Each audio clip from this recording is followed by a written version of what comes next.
Hey there, I'm Hallie. We are coming on the air with breaking news because any minute now, a Virginia jury is set to read the verdict in the trial being dubbed the so-called au pair affair case. A man accused of killing his wife and a stranger with the help of his child's caregiver/mistress.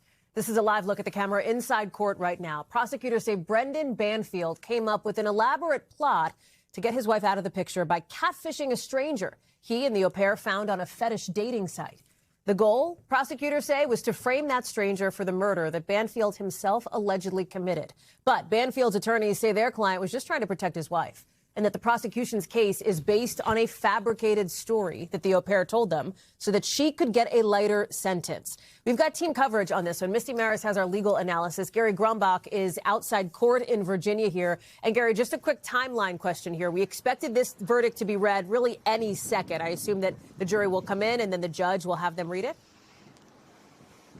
Yeah, they had a conversation with the bailiff around 4:15, 4:30, and they said that we needed a couple more minutes, but we're ready with a verdict. And then, because there's some paperwork that needs to be done on that end, and then they said at 5 p.m. a verdict will be read. So we're all watching the Virginia seal here, the Virginia state seal.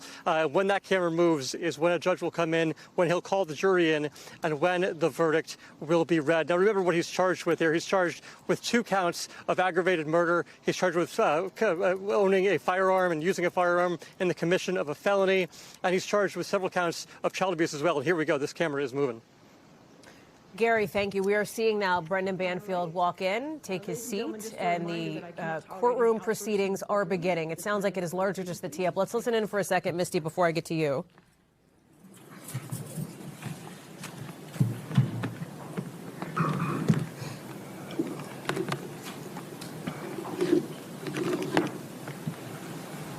And Misty, it sounds like the jury is walking in. The camera's obviously not able to show the jurors, but we see the judge here, Chief Judge Penny Azcarate, and we shall listen in here as the jury appears to be entering the room. Misty, very quickly here in the 10 seconds you probably have, what is your expectation for how this may go? Yeah, I have thought from the beginning after Banfield testified that this was most likely to be a guilty verdict, but the jury took a lot of time, so we'll have to see. And unusual to see a defendant in this instance, in such a high-profile case, take the stand in their own defense? Very unusual, and not often something that a defendant will do because of the incredibly high risk. And keep in mind, prosecutors were able to use a lot of objective, expert evidence to refute his story on cross-examination, and they really honed in on that during their closing argument. So that is certainly something that was a risk for the defendant to do. Clearly, he and perhaps his legal team, of course, it's up to the defendant whether or not they testify, believed that the jury needed to hear directly from him. Okay, is that correct? Let's listen in. All right, and are these the verdicts of the jury? Yes, it is. And are they unanimous? Yes, it is.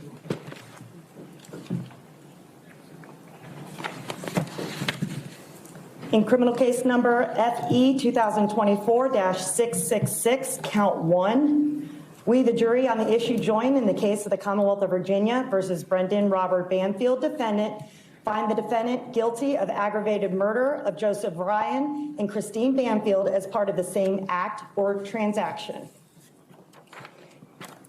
Case number FE 2024-666, count 4. We, the jury on the issue, joined in the case of the Commonwealth of Virginia versus Brendan Robert Banfield, defendant, find the defendant guilty of aggravated murder of Joseph Ryan within the same 3-year period during which he did also kill and murder Christine Banfield. In case number FE 2024-666, count 5, we, the jury on the issue, joined in the case of the Commonwealth of Virginia versus Brendan Robert Banfield, defendant, find the defendant guilty of using a firearm in the commission of a felony. In case number FE 2024-873, count 1, we, the jury on the issue, joined in the case of the Commonwealth of Virginia versus Brendan Robert Banfield, defendant, find the defendant guilty of child endangerment. All right, would either side like the jury polled? Yes, Your Honor. All right. Members of the jury, if this is your verdict, please answer yes. If this is not your verdict, please answer no. Juror number 2. Juror number 5. Yes. Juror number 9. Yes. Juror number 10. Yes. Juror number 12. Yes. Juror number 19? Yes. Juror number 22? Yes. Juror number 25? Yes. Juror number 28? Yes. Juror number 32? Yes. Juror number 34? Yes. Juror number 37? Yes. Thank you. The court does find that the jury verdict is unanimous at this time. Ladies and gentlemen, this completes your service in this case, and I know I speak for everybody that we thank you in this difficult case for all the time and attention you've taken to it. I do need to go back to the jury room for one more time, and I'll be back there in a few minutes just to talk to you before you leave, okay? All right, so you're excused to the jury room. Thank you.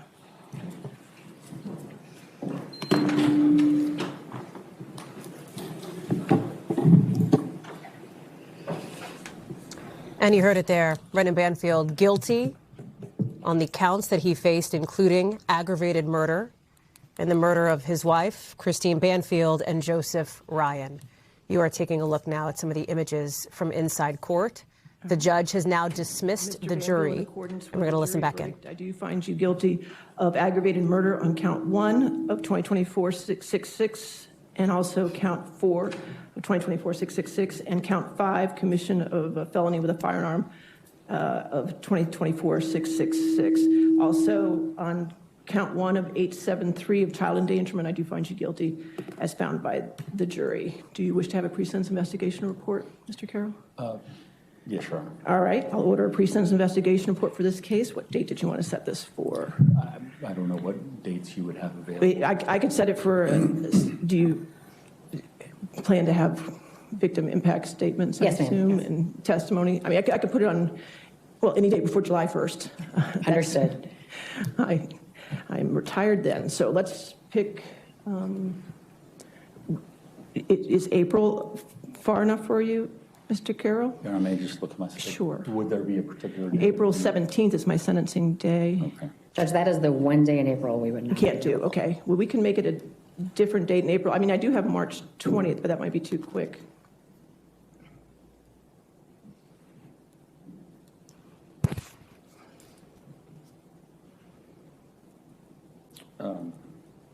And April 17th doesn't work for the company? No, No, but unfortunately, if you we don't do- want to go to, I mean, we could go to May 8th. I have May 8th available, or I could make it any Friday that you want to go to. As they are working out some of the April. details of the logistics, obviously Brendan Banfield will now be sentenced. He faces life in prison. And there will be, as you heard the judge reference, victim impact statements, presumably from the families of the two people that Brendan Banfield has now been found guilty of murdering. Let me bring back in Gary Grumbach here. And Gary, this is a moment that had been watched very closely and was anticipated by so many. All right, anything further for this matter?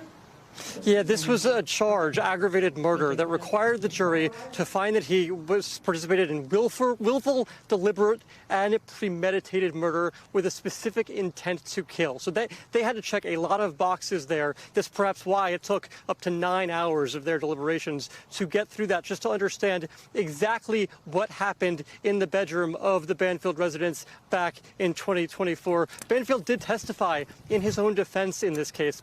Quite rare in such a high-profile murder trial for the defendant to testify. And so perhaps things he said or did not say during that testimony was stuck in the jurors' minds. Certainly the main character in this case testifying is something that's going to be brought into the jury room by all 12 of the jurors. And all about intent here. That's sort of what the idea of whether or not he was going to be found guilty. Was it intent? And was there any reasonable doubt in any of these jurors' minds as to whether or not he actually did it? Something that the prosecutors focused a ton on, especially during closing arguments, was just the amount of evidence that existed in this case, digitally related to some of the social media applications that he had set up in Christine Banfield's name, also a Gmail account that was set up in her name that she did not have access to, and then the physical evidence, the trove of physical evidence from this bedroom, not only the weapons, the 2 firearms and a knife, but also the clothing, of which blood was allegedly swapped on his blood. Joseph Ryan's blood was on her, and her blood was on him. Joseph Ryan, apparently there was some crime scene manipulation, according to prosecutors, where Joseph Ryan had his hands over his chest, and they brought in a doctor on the stand and said that couldn't have possibly happened because Joseph Ryan was shot in the head and in the chest. His hands would not have been able to move over his chest. So some manipulation there. All pieces of information adding on top of each other together is how we got to where we got here today. Hallie. Misty, what in your view, based on obviously your expertise, your career here, do you think may have been the deciding factor for the jury? So once Banfield testified, he locked himself into a story, and in that story, he locked himself into a timeline. And what the prosecutors did very brilliantly on cross-examination was, instead of setting up a credibility contest between him and the au pair, who do you believe, they used objective evidence, the blood spatter evidence, the medical examiner evidence, to really attack his story as he told it. He locked himself into a timeline that simply was not feasible, that didn't make any sense. And remember, jurors are told, do not leave your common sense at the door. You bring that into the jury room. So when you couple that together, Banfield telling his story, the prosecutors expertly attacking elements that simply do not add up, credibility becomes king, and clearly here the jury did not find Banfield's story credible. Brendan Banfield found guilty of those counts of aggravated murder. His sentencing will be in early May. We will stay up to date on this story. Gary Grumbach, I know you're going to remain outside courthouse in case of any reaction from any of the attorneys involved. Misty Maris, I know you'll be coming back next hour as well. Thank you both very much for bringing us this developing story here at 5 o'clock Eastern. To our other top story tonight, one that touches our own NBC family, the search for Savannah Guthrie's missing mom, a search that is now considered a criminal case, with officials in the family's hometown of Tucson saying the timeline here, the urgency here is so important. This is a 84-year-old lady who suffers from some physical ailments, has some physical challenges, is in need of medication. Medication that if she doesn't have in 24 hours, it could be fatal. Now, police are making clear this is not the case of an older person with dementia wandering away, for example. They have repeatedly said that Nancy Guthrie is sharp as a tack. She was last seen Saturday night, reported missing midday Sunday after friends noticed she wasn't at church. Now, police don't think she just left home. She physically, they say, would have had trouble with that, considering her mobility issues. She does not have her daily medication with her, as you heard. And there's what police describe as a concerning crime scene. They would not go into much detail beyond that. The most important thing now, tips, they say. Anything people in the area may have seen. Stuff on surveillance cameras. Something weird somebody may have noticed but didn't think to report at the time. They say that is what is so critical to helping them find Nancy Guthrie safe. Savannah says that is their full focus right now. In a statement thanking everybody for their thoughts and prayers, describing their dear mom, who's a familiar face over at the Today Show. Here's Jenna Bush Hager today. We love Nancy. I know her personally. We are thinking of our dearest, dearest Savannah and her whole family right now. And our prayers obviously go out to Savannah and the entire family. And Nancy Guthrie, a presence not just for those who knew Savannah and her family personally, but to our audience who's seen the two of them on Today over the years. My mom and I feel like we really click as friends, too. It's just amazing what she's brought to my life. Liz Kreutz has made her way to Arizona. She is following this story for us. And Liz, help us understand more about where the investigation stands now. Yeah, hey, Hallie. I mean, this is a multi-agency investigation. We're here outside the Pima County Sheriff's Office. They are leading this investigation, but they say they have the assistance of the FBI and the ATF. This is all hands on deck right now. They're using drones, helicopters, infrared technology. They have teams on the ground. They have canine units, all trying to figure out where she might be. We do know that Nancy went missing she was reported missing on Sunday at noon. The last time she was seen was Saturday night when her family dropped her off at her home around 9:45, and then it was Sunday morning when they got a call from a friend concerned that she hadn't shown up to Sunday service. The family rushed to the home. They were searching the property, and after about an hour, authorities say they realized something more severe may have happened, so they called 911. And it's interesting that authorities said it's what they found inside the home that made them believe that this was not some search and rescue situation, that this is now a crime scene. They've been pretty tight-lipped about what that is. But we do know that they have her cell phone and they are asking for any kind of surveillance video. And they really do not believe that this is a situation where she ran off, because they say she has, very good cognitive abilities. Take a listen. Nancy Guthrie is of great sound mind. This is not a dementia related. She is as sharp as a tack. The family wants everybody to know this isn't somebody who just wandered off. And we heard that from neighbors, too. We were in the neighborhood, and we were talking to residents who say they often would see her around. She had lived there for many, many years, very well liked and loved by the community, and people are very rattled and shaken there right now. Hallie. Understandably so. You referenced some of the technology police are using. They also referenced, for example, Nancy Guthrie's phone that they have, maybe some surveillance cameras that are around the area of her home there. That could be potentially critically important to them, too. Hugely important, and we don't exactly know the details of how they have that phone and what they've been able to find on it, but of course they'll be able to look at that phone and see if there were any texts she had, any pictures she had taken, anything suspicious that might raise a red flag they'll be able to look at. It's also unclear why they have her phone right now. They haven't said that. And then they'll also be looking at cameras at the home and then cameras all around the neighborhood. We saw earlier authorities going door to door, banging on the neighbors' doors, asking them to please check their Ring cameras. We talked to some residents who say that they either had checked or were going to check. The community is really trying to come together here, but they are pleading for those tips. And at that press conference earlier, the sheriff was asked, do you believe this is targeted? He said, we simply don't know. They're saying this is still very much an active investigation. Hallie. Liz Kreutz live for us there in Tucson. Liz, I know you'll be keeping us posted with any information that you get there. Thank you very much for being there. The Pima County Sheriff's Department, as Liz points out, anybody with information, here's the numbers, 520-351-4900. And then the anonymous reporting as well at 88crime.org. To some other breaking news now. We've just learned that the Homeland Security is saying that all Homeland Security officers on the ground in Minneapolis are going to be given a body camera to wear. This is new. This is from Secretary Noem. You see it here in a post on X saying that this is a program they will expand across the country after obviously Minneapolis became a flashpoint for these immigration operations and protests and the deaths of two people, Renee Good and Alex Preddy, in that city by federal officers. We're also hearing from DHS for the first time since the release of the little boy you just saw, 5-year-old Liam Conejo Ramos and his father from an immigration detention center in Texas. That's after their initial detention earlier this month in Minnesota got headlines across the country. A lot of backlash, too. But Secretary Noem saying, in part, the facts in this case have not changed. This is actually the Homeland Security spokesperson here. Despite this absurdly lawless order, the father who was in the country illegally made the choice to take his child with him to a detention center. Liam, the little boy, is now back in Minnesota with his family after a judge said he had to be released. But there's still a lot of concern about the facility in Texas where he was held because there is now a measles outbreak inside that family detention center. These are some protests there from the last week. DHS confirming 2 active measles infections.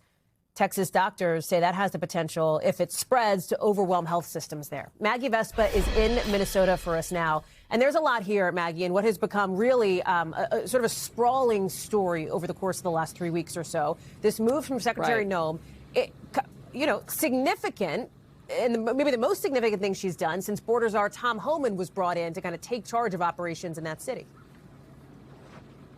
Exactly, Hallie. And when the Border Czar came into town, replacing, as you know, Border Patrol Commander Gregory Bavino, a high-profile and controversial figure who was effectively ousted from his position here to bring in the Border Czar, Tom Homan said, look, I wouldn't be here if, in his words, things were going perfectly. And he said the administration was weighing some policy changes while very much determined to keep the operation going here in Minneapolis. And this promised for effective immediately, according to DHS Secretary Noem, for body cameras to be on all officers on the ground here is really the biggest one since he kind of made that admission and sort of planted his flag here in Minneapolis. Moments ago, President Trump was asked about this announcement. We want to play some of his answer here.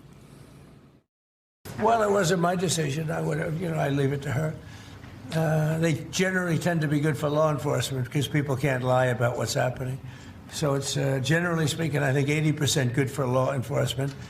But if he wants to do that, I'm okay with it. And Hallie, you talked about the sprawling nature of this story. Obviously, the body camera push has been a major call from advocates in the wake of the fatal shootings here on the ground of Alex Preddy and Renee Good. Another flashpoint in this story, of course, is little Liam Ramos, the 5-year-old boy who was detained in his Minnesota driveway almost 2 weeks ago with his dad, sent to that detention facility that you talked about in Dilley, Texas, where there's now an active measles outbreak happening. Over the weekend, this kind of rare, needed sigh of relief. This little boy and his father ordered by a judge to be released. We have video and images. We saw them walking out of the detention facility on Saturday night, traveling home here on Sunday. We can confirm Liam is back with his mom and his brother. The whole family has now been reunited. They're asking for privacy, and that is according to both their family attorney and school officials here. And I'll just end this with talking about how chaotic the situation is that he came home to. I'm standing in front of Liam's school, Hallie, which should have been open today, but it was closed for the day because of bomb threats emailed into the school district. So little Liam comes home after the chaotic couple of weeks that he's had, just to these soaring tensions here on the ground as this operation, Hallie, continues. Maggie Vespa live for us in Minneapolis. Maggie, glad to have you there on the ground. Thank you very much for the reporting on all of it. Also tonight, let's take you to the south, where millions of people are still under those freeze warnings from those back-to-back storms that have now left more than 120 people dead. It is a staggering number of people who have been killed by this, with some parts of the Carolinas digging out from like almost 2 feet of snow, 20 inches. Charlotte had a foot. That's the most they've had in 20 years. And over in the Outer Banks, look at this house collapsing into freezing water, all of it. Part of a record-setting cold weekend, including in Florida, of course, where these iguanas almost totally frozen near Miami when temperatures dipped below 40 for the first time in a decade. I want to bring in Aaron Gilchrist, who's live for us in North Carolina. Give us a sense of what it's like on the ground and how cleanups are going. Yeah, Hallie, things are improving here on the ground. You're right. This was a historic snowstorm that hit not just North Carolina, but all these different states here in the south. And so now today we had really brilliant sunshine. The sun is starting to go down now. Temperatures are starting to go down again, but we made it well into the 30s today. And that really did help with some of the thawing that needed to happen here as those plowed teams were out on roads all over the state as well. I want you to hear from some of the folks we talked to today about this historic snowstorm, the 13 inches that we got here in Jacksonville, and how people were able to get through the weekend and deal with the reality of today of really just being able to slowly get back to normal. Listen. It was definitely a larger storm than I think people predicted, so we're all just kind of surviving and riding it out. I just prepared everything, made sure I had all my propane, had my food, everything ready to rock and roll, and it hit, just kind of hunkered down, watched a couple movies, played with the dogs, and woke up the next morning and dug out. And so we've seen people out on the roads here all day today, more and more volume out on the roads. And if you look at the streets here, you may be able to see that they've been plowed. They've been plowed, they've been salted, they've been putting chemicals down here. A plow just went by. So things are improving here. But here's the thing, Hallie, because it is still very much winter here in North Carolina. Temperatures are going to drop again tonight, and everything that's thawed, it's going to freeze again. And so that's why we've got school districts that are closed again tomorrow, because they know they're going to wake up to that deep freeze, the black ice that's on the roads, and there are going to be more concerns until they can really get these roads scraped clean, and that could take a few days more. Aaron Gilchrist live for us there in North Carolina. Glad you got your gloves on, Aaron. Thank you very much. Let's bring you back here to Washington, where a key House committee is trying to come up with a way to maybe avoid that partial government shutdown, which, if you had things to do this weekend, let me catch you up. We are in a partial government shutdown right now. The holdup here is over Homeland Security funding. The Senate has already passed a deal to basically punt that for a couple of weeks so the White House and Democrats can talk. Here's the thing. While Senate Democrats are on board with that, House Democrats, maybe not so much. With the top Democrat in that chamber, Hakeem Jeffries, saying straight up his party's not going to provide the votes. Let me bring in Sahil Kapoor on Capitol Hill. TLDR, let's just get to the upshot here.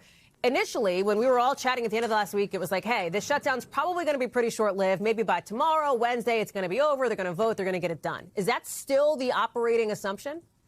It is still the operating assumption, Hallie. The House is trending in the right direction to get this bill passed by tomorrow. The most important development that we saw today was President Trump posting on Truth Social that members of the House should pass this bill as is. No changes. That's important because some members in the GOP caucus on the right were proposing amendments to it, to change it, to get some of their demands added to it. And Trump is saying here, not going to happen, pass the bill as is. So he's going to sign it. What that means is the entirety of government is going to be funded through September, except for DHS, which is going to be on a 2-week stopgap measure. Now, you mentioned Hakeem Jeffries. He's not saying how he's going to vote on this. That's because, as he freely admitted, House Democrats are in different places on this. The way he put it, they have a variety of perspectives. An interesting division here with Chuck Schumer, the Democrat, top Democrat in the Senate who voted for this deal.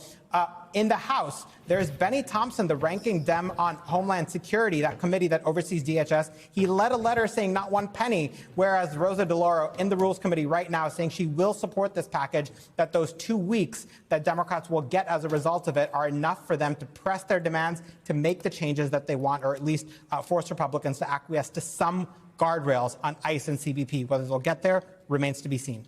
All right, Sahil Kapoor in for a busy couple of days on the Hill. Thank you, friend. Appreciate it. Also tonight, new fallout and frustration after the release of millions of pages of Epstein documents, with the Deputy Attorney General now signaling that the DOJ, the Justice Department, may not consider new charges, new criminal prosecutions or investigations against the people, many of them rich, many of them powerful, that are named in this new drop of files. On Capitol Hill, the House Oversight Committee now says it's planning to interview several other folks after this document release. That could include the former Prince Andrew. The Prime Minister of the UK is calling on him to testify, as we're seeing some images of Andrew in the files, kneeling over an unidentified woman. You see them here. No details were provided about the circumstances of the photos. Remember, Andrew was stripped of his royal titles last year because of his ties to Epstein. He has long denied allegations of abuse and misconduct related to Epstein. Also in the new files, videos, including this one, of Epstein just months before his 2019 arrest and suicide, interviewed by MAGA strategist Steve Bannon, who references Epstein's controversial 2008 non-prosecution agreement in Florida when Epstein, remember, cut a deal to plead guilty to a single state charge. Bannon posing a hypothetical question about donations to a clinic.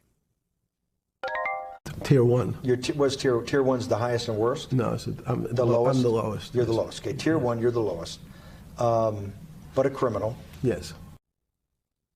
Bannon, who has not been accused of wrongdoing in connection to Epstein, did not respond to NBC's request for comment. And at the White House, President Trump, again, putting distance between himself and Epstein at the White House, not just on Truth Social, as he posted here, but also in that what we call spray, that Oval Office appearance, basically, that he just made. Watch this.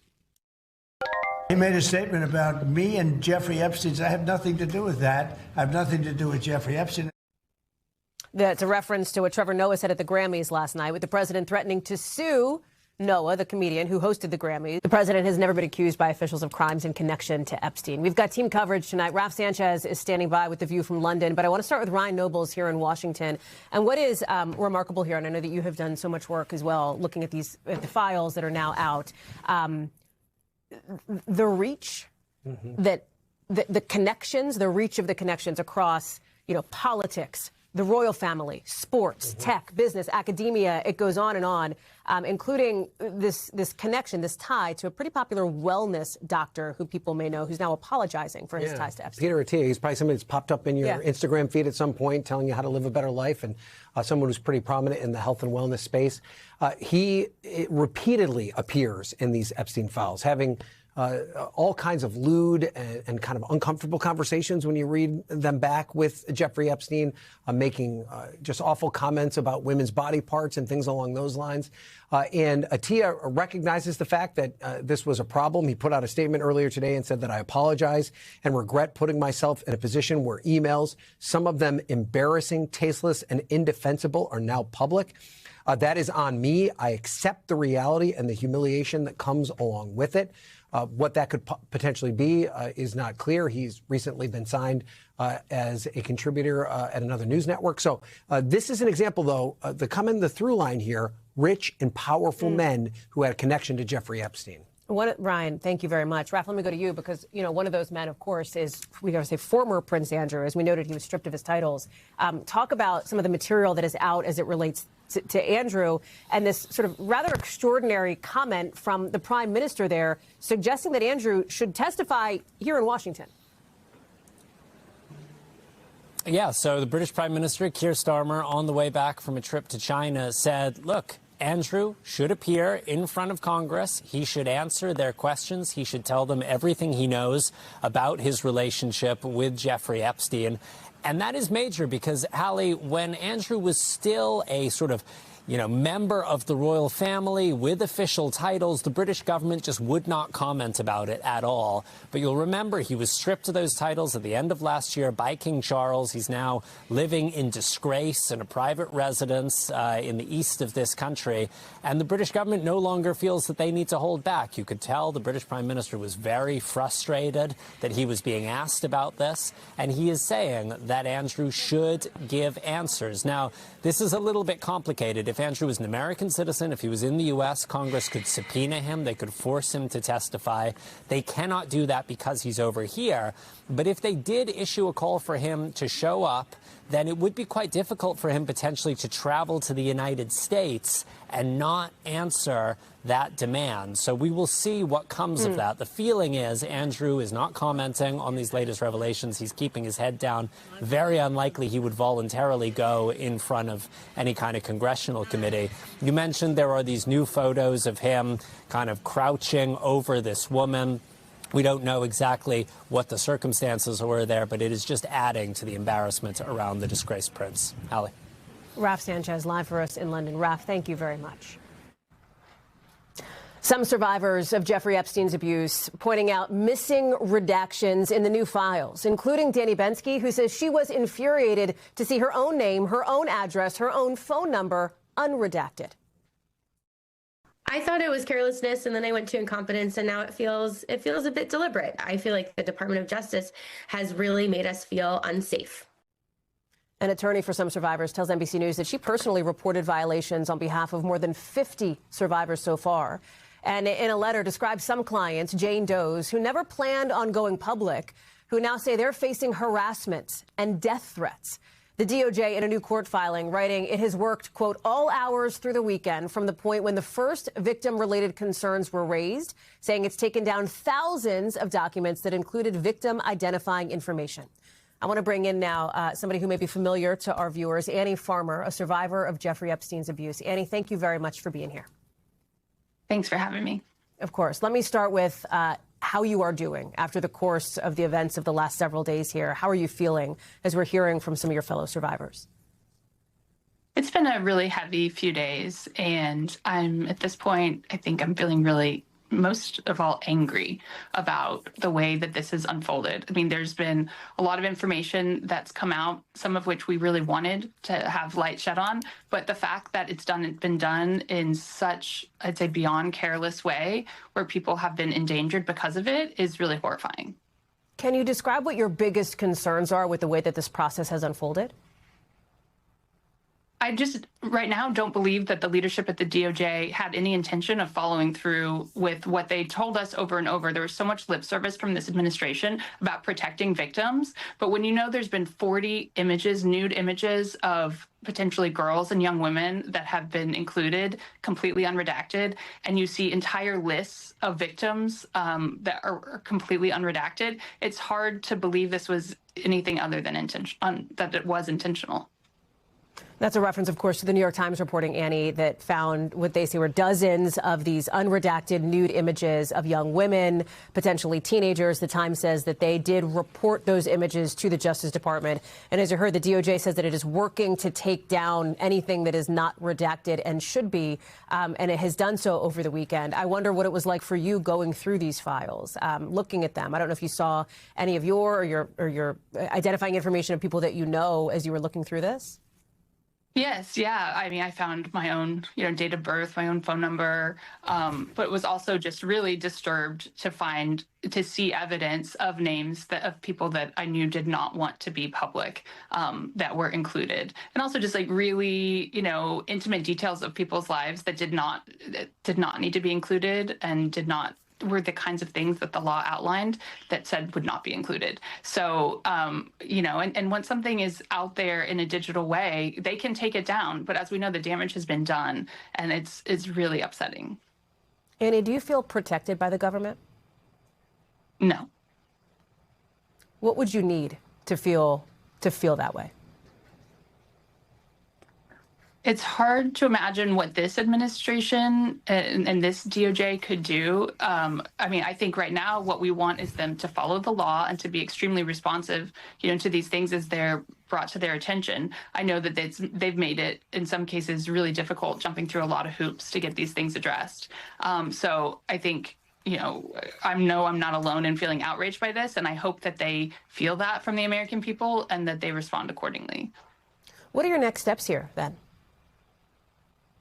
Well, my sister, Maria Farmer, filed a lawsuit against the government for negligence in this case. And really, as I see it, this is just further example of that, of the ways that we have not been protected in this case, and that the DOJ has not done their job. So I think, continuing to fight and hope that we see justice in that case is going to be really important. Annie, are you considering pursuing your own legal action here against the government? Is that an option that is on the table for you? Well, I think everyone right now is exploring the options. But as I said, I think this is, there is a suit already that's kind of highlighting the negligence of the government here. And so, but I think we're discussing all options. The Deputy Attorney General suggested over the weekend, Todd Blanche, when asked directly about the possibility of further criminal investigations as it relates to the Epstein case, referred back to that memo of July of last year in which the DOJ, the FBI, said that they did not uncover any evidence to warrant additional criminal investigation here. And I wonder, given, I know the fight that you and other survivors that we've spoken to have been going through over the course of the last many months and years, what goes through your mind when you hear the Deputy Attorney General say that?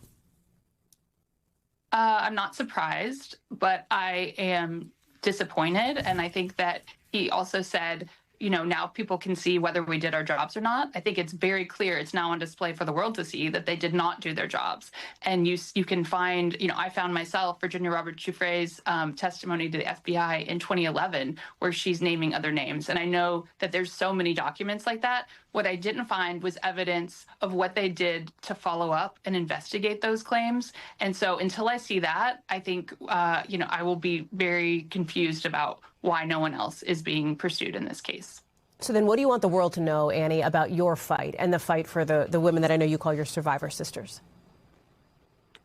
I want people to know that we will not be intimidated and we will not back down, that the types of connections that you're seeing that are being brought up in these files, the ways that power protected power, is why we have chosen to push forward together so hard, because we believe people need to understand that, and these people need to be held accountable.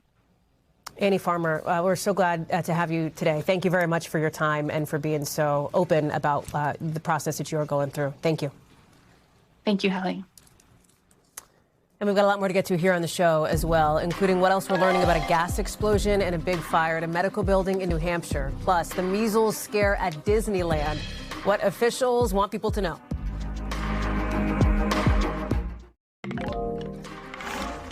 To an investigation right now in Arizona after an 18-year-old college student died during an alleged hazing situation at a pledge event. Police say the student had been rushing for Delta Tau Delta at Northern Arizona University Friday night.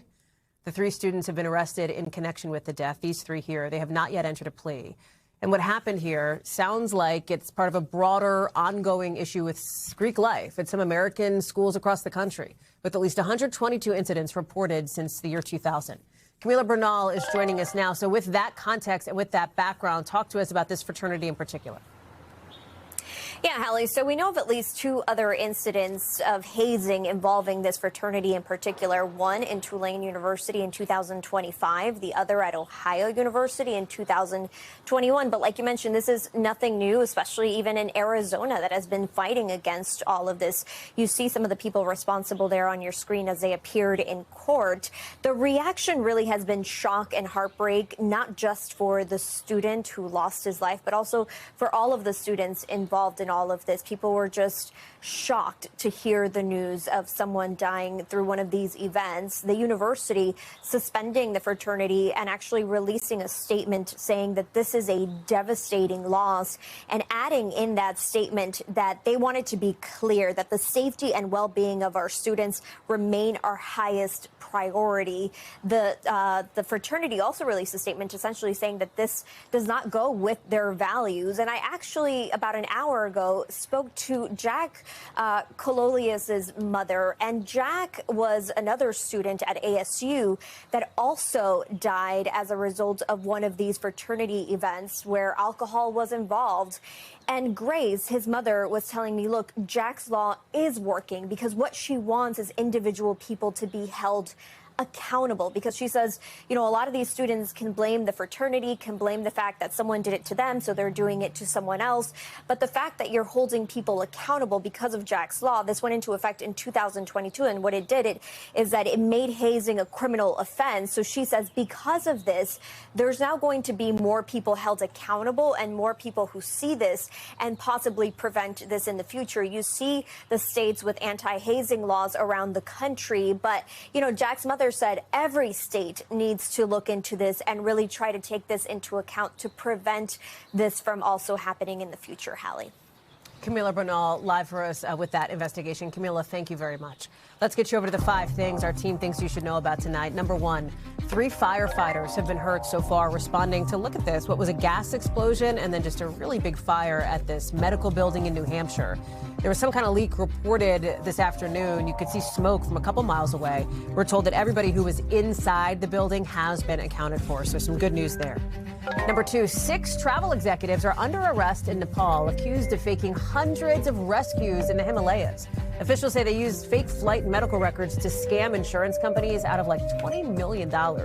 3 companies are implicated in this case that's still under investigation.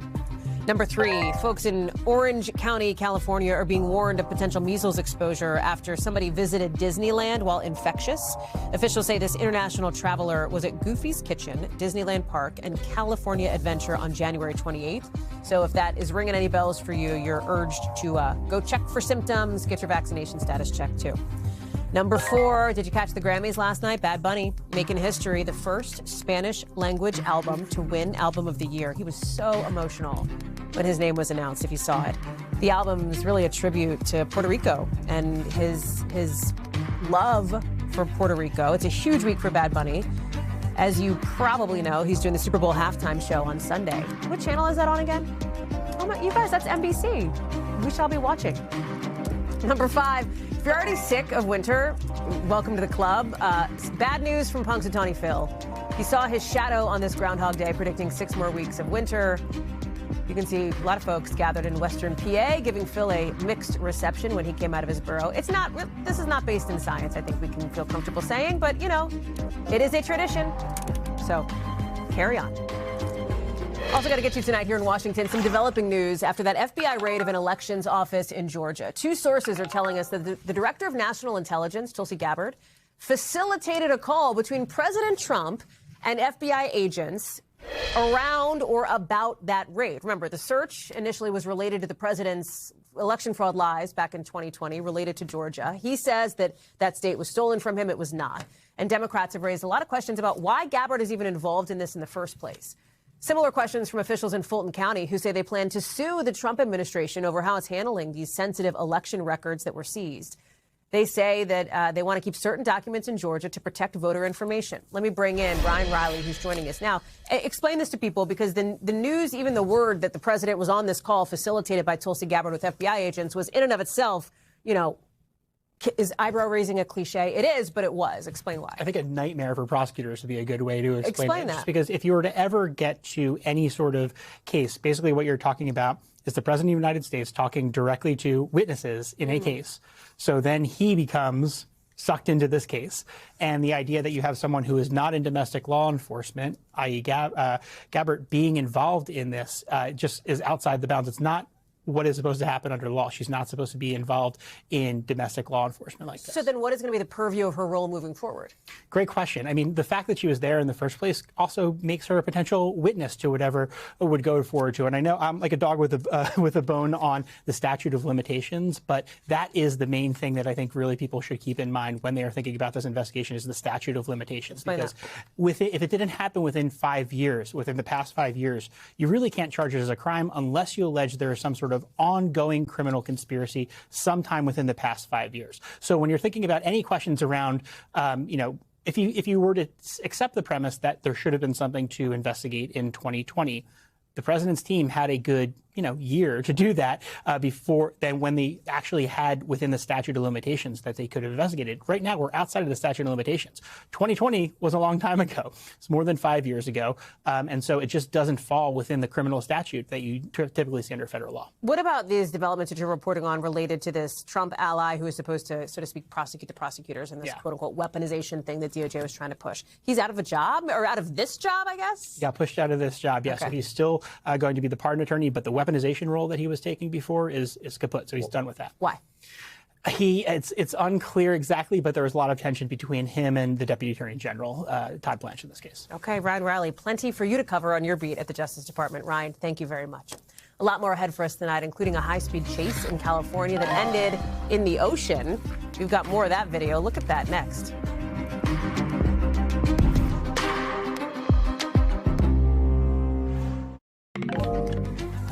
To Florida now, where starting on Friday, all driver's license tests are going to be available only in English. The Florida Department of Highway Safety and Motor Vehicles says this applies to written and verbal oral tests, and that they're committed to, in their words, ensuring safe roadways for all Floridians and visitors by promoting clear communication, understanding of traffic laws, and responsible driving behavior. For some context, until now, Florida offered the tests in multiple languages. And Florida, of course, has one of the largest Latino populations of any state in the country. 30% of households there speak a language other than English. Before this, the nation's transportation secretary, Sean Duffy, had warned some states would lose federal money if they didn't enforce English language proficiency requirements for commercial truck drivers. Let's get to George Solis now. Talk us through this decision by Florida and who it impacts, not just commercial truck drivers, right? Yeah, that's right, Hallie. So, I mean, it's kind of boils down to a couple different components here. You have the DeSantis administration saying this is all about safety, but then you also have some advocates saying, look, you have a place like Florida that has multi-languages. To do this is just cruel, and it's really not fitting because you don't need to speak a different language to drive a car necessarily. But then you kind of start to peel it back a little bit. As you mentioned there, you have the Transportation Secretary, Sean Duffy, who has been pushing for change, and then you also had more here at the local level. You have Florida lawmakers who are pointing to an incident that happened back in August, right, related to a commercial truck driver who was responsible, or authorities say was responsible for the death of 3 people. And the accusation there was that this individual, Harjinder Singh, was in the country illegally and did not have the proficiency to understand the road signs. At least that was the allegation at the time. You had Sean Duffy, the secretary there, saying if states had followed the rules, this driver would have never been behind the wheel and 3 precious lives would still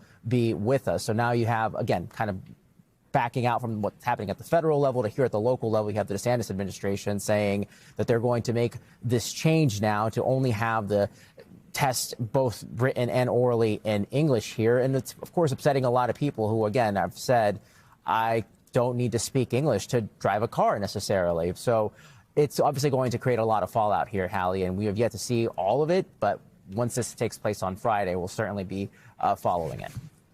George Solis, much to watch on that front. We'll have you back on Friday. Thank you.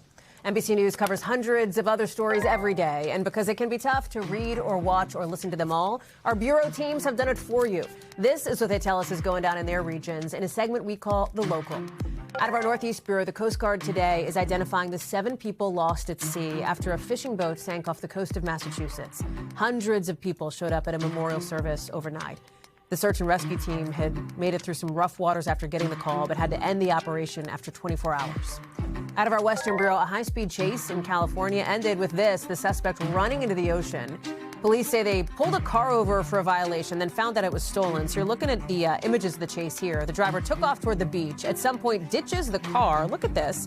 Runs off to the beach with nowhere to go. Police ended up taking him into custody. Also out of our Northeast Bureau, a community in Delaware coming together to help an animal shelter after their heat stopped working. They'd put out a call for blankets and towels to keep some of these pups safe and warm. And people really showed up, man. They delivered. Look at this. They had donations coming in by the trunk loads stacked to the ceiling there. They are fortunately expecting the heat to turn back on today. Coming up, some of the growing concerns ahead of a crucial test in NASA's mission to get back to the moon. That's next.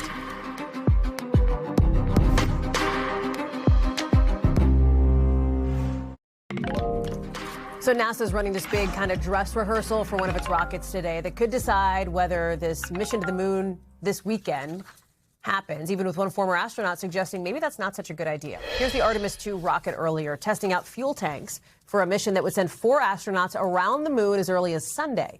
But as NASA is gearing up for this launch, Charlie Camarda, former engineer and astronaut, tells our Tom Costello it may be too dangerous. Do you fear that this crew could lose their lives? Absolutely.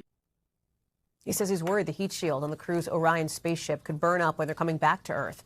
Pointing to Artemis 1's unmanned test flight a couple years ago, look at this, burns and cracks on part of the spaceship.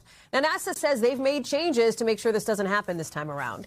Let me bring in Tom Costello, who's joining us now. So all eyes are on this sort of test, this dress rehearsal ahead of the big mission, maybe as early as Sunday. How is it going? So far, so good. They had a couple of hiccups during the day on the tanking issue and some leaks, but so far it's going pretty well. But Charlie Camarda, who I've actually known for about 20 years, he was on the return to space mission after, you may recall, the Columbia disaster killed everybody on board. Charlie Camarda, a former thermal protective engineer and astronaut, is very worried. He says that the damage you just saw on the heat shield from Artemis 1, that's the Orion spaceship that they will come back in, that hasn't been fixed. Keep in mind, they come back hitting the Earth's atmosphere at 5,000 degrees. That is half the temperature of the sun. And his concern is that if that heat shield doesn't hold, the crew is doomed. Here's Charlie Camarda. I don't think NASA should be flying a crew on this vehicle. It's a deviant heat shield. We know it's a deviant heat shield. We do not know how it's going to fail or how we can predict it's going to fail. Camarda is a PhD in engineering. Listen, he, however, is not in line with NASA's thinking here. NASA says they've conducted multiple reviews. Multiple reviews. They've done internal Tiger team reviews. They brought in outside experts, they say, to look at the engineering data. And do they assess the risk, or do they believe that with some modifications on the reentry angle of the spaceship that the crew will be okay? That's where they're coming down. They're going to change the angle of the Orion spaceship when it comes back down and reenters the Earth's atmosphere. They're kind of going to do a little bit of a nose pitch up, and they say that should help them ensure that heat shield will not be as vulnerable as it was in Artemis 1. But 4 lives are on the line here. Make no mistake about it.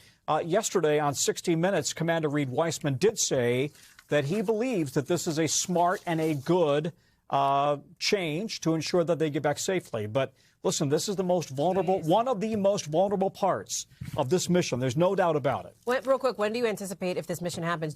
Are we thinking Sunday right now? I know that's the operative. So far, yes. It depends on what the final verdict is on how the test went today. Right now, that probably won't be in until tomorrow morning. Okay. We'll be checking back in with you tomorrow. I'll be here. Tom Costello, thank you, pal. Appreciate that. Thank you. And thank you, as always, for watching. That does it for us for this very busy hour. We've got more coverage picking up right now.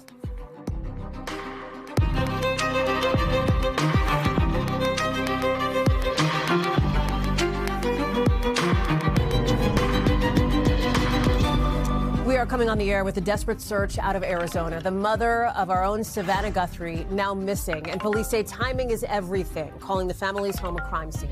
We'll take you live to Tucson with big questions about where Nancy Guthrie is tonight. Also new tonight, a Virginia man guilty on all charges, including of murdering his wife in the so-called au pair affair trial. His sentencing date now set as he's expected to spend the rest of his life in prison. We're going to break down how the jury came to this decision in just the last hour. Plus, my one-on-one with a survivor of Jeffrey Epstein's abuse, why she says the government is not doing enough to protect the identities of dozens of other women. Then, breaking news out of Minnesota, the Homeland Security Secretary says she's deploying body cameras to every officer on the ground in Minneapolis, all with new concerns about a possible measles outbreak in a different detention center in Texas. We've got that in a moment. Plus, we'll take you live to North Carolina with the cleanups in the cold, the record-setting deadly storm system turning off the power for thousands. So when is it going to let up? We've got that coming up later in the show. Hey, I'm Hallie, and tonight we begin with news that touches our own NBC family. The search for Savannah Guthrie's missing mom, now considered a criminal case, with officials in their hometown of Houston saying the timeline here, the urgency here is so important. 84-year-old lady who suffers from some physical ailments, has some physical challenges, is in need of medication. Medication that if she doesn't have in 24 hours, it could be fatal. Police are making clear this is not the case of an older person with dementia wandering away. They're saying that's not it. They are repeatedly pointing out that Nancy Guthrie is sharp as a tack. They say she was last seen Saturday night. She was reported missing midday Sunday after friends noticed she wasn't at church. Now, police don't think she just left home. She physically would have had trouble with that, considering her mobility issues. She doesn't have her daily medication with her, and there's what police describe as a concerning crime scene. Concerning, they say. They really didn't go into much detail beyond that. The most important thing now for them, the tips. Anything people in the area may have seen. Stuff on surveillance cameras. Something weird maybe somebody noticed but didn't think to report it at the time. They say that is so critical to finding Nancy Guthrie safe. And Savannah says that is their full focus right now, thanking everybody for their thoughts and prayers in a statement about, you see it here, about their dear mom, who's a familiar face over at the Today Show. Here's Jenna Bush Hager. We love Nancy. I know her personally. We are thinking of our dearest, dearest Savannah and her whole family right now. And our prayers obviously go out to Savannah and the entire family. Nancy Guthrie, of course, a presence not just for those who know Savannah and her family personally, but to our audience who has seen the two of them on Today over the years. My mom and I feel like we really click as friends, too. It's just amazing what she's brought to my life. Liz Kreutz is on the ground in Arizona following this story for us. And Liz, help us understand more about where the investigation stands now. Yeah, hey, Hallie. I mean, this is a multi-agency investigation. We're here outside the Pima County Sheriff's Office. They are leading this investigation, but they say they have the assistance of the FBI and the ATF. This is all hands on deck right now. They're using drones, helicopters, infrared technology. They have teams on the ground. They have canine units, all trying to figure out where she might be. We do know that Nancy went missing she was reported missing on Sunday at noon. The last time she was seen was Saturday night when her family dropped her off at her home around 9:45, and then it was Sunday morning when they got a call from a friend concerned that she hadn't shown up to Sunday service. The family rushed to the home. They were searching the property, and after about an hour, authorities say they realized something more severe may have happened, so they called 911. And it's interesting that authorities said it's what they found inside the home that made them believe that this was not some search and rescue situation, that this is now a crime scene. They've been pretty tight-lipped about what that is. But we do know that they have her cell phone and they are asking for any kind of surveillance video. And they really do not believe that this is a situation where she ran off, because they say she has, very good cognitive abilities. Take a listen. Nancy Guthrie is of great sound mind. This is not a dementia related. She is as sharp as a tack. The family wants everybody to know this isn't somebody who just wandered off. And we heard that from neighbors, too. We were in the neighborhood and we were talking to residents who say they often would see her around. She had lived there for many, many years, very well liked and loved by the community. And people are very rattled and shaken there right now. Hallie. Understandably so. You referenced some of the technology police are using. They also referenced, for example, Nancy Guthrie's phone that they have, maybe some surveillance cameras that are around the area of her home there. That could be potentially critically important to them, too. Hugely important, and we don't exactly know the details of how they have that phone and what they've been able to find on it, but of course they'll be able to look at that phone and see if there were any texts she had, any pictures she had taken, anything suspicious that might raise a red flag they'll be able to look at. It's also unclear why they have her phone right now. They haven't said that. And then they'll also be looking at cameras at the home and then cameras all around the neighborhood. We saw earlier authorities going door to door, banging on the neighbors' doors, asking them to please check their Ring cameras. We talked to some residents who say that they either had checked or were going to check. The community is really trying to come together here, but they are pleading for those tips. And at that press conference earlier, the sheriff was asked, do you believe this is targeted? He said, we simply don't know. They're saying this is still very much an active investigation. Hallie. Liz Kreutz live for us there in Tucson. Liz, I know you'll be keeping us posted with any information that you get there. Thank you very much for being there. And as you heard from Liz, the Pima County Sheriff's Department wants anybody with info to call 520-351-4900. You can also go to 88crime.org to report any information. And if you want, you can do so anonymously. Also tonight, in just the last maybe 60, 70 minutes or so, prosecutors in the trial of a Virginia man who was just found guilty of murdering his wife and a stranger are pointing to that verdict, saying they've finally gotten justice for the victims. Speaking with reporters outside court, really just in the last little bit, prosecutors say only a monster would be capable of doing what Brendan Banfield did and then lying about it on the stand. It's monsters. I mean, that's really what it is. It's monsters. The case was about the blood. Prosecutors there, and this is Brendan Banfield in court as that guilty verdict on all charges came down. You watched it here live. Here it is. We, the jury on the issue, join in the case of the Commonwealth of Virginia versus Brendan Robert Banfield, defendant, find the defendant guilty of aggravated murder of Joseph Ryan and Christine Banfield as part of the same act or transaction. The jury found Banfield guilty of killing his wife and a stranger with the help of his au pair/mistress. Prosecutors say he did it by catfishing a stranger that he and the caregiver found on a fetish dating site. The goal, they say, to ultimately frame that stranger for the murder that Banfield himself is now found guilty of committing. We've got team coverage on this one. Misty Maris with our legal analysis. But I want to start with Gary Grumbach outside court in Virginia, and a dramatic evening unfolding there, Gary. It is, Hallie. Brendan Banfield found guilty of all counts against him by a jury of 7 women and 5 men. It took them about 9 hours to come to this decision. He is found guilty of 2 counts of aggravated murder, 1 count of possession of a firearm during the commission of a crime, and 1 count of child endangerment. He will spend the rest of his life behind bars. That's something the prosecutors were very pleased with afterwards. They say they were very pleased with the verdict, very pleased that he will not see the light of day ever again. But something that I spoke to the prosecutors about was about the Banfield daughter. And this is something that's really stuck with me throughout this entire trial, is that his daughter is now growing up without a mother and with a father who's spending the rest of his life in prison. Here's what they had to say about her. God, I mean, what do you say to a child in that situation? You know, I don't know if I have a message for her, but I have a hope for her. I have a hope that she spends the rest of her life with people who love her and know that there were people in this world who loved her. And I hope that she always carries that in her heart. Now, this was a trial that was full of evidence, both digital and physical.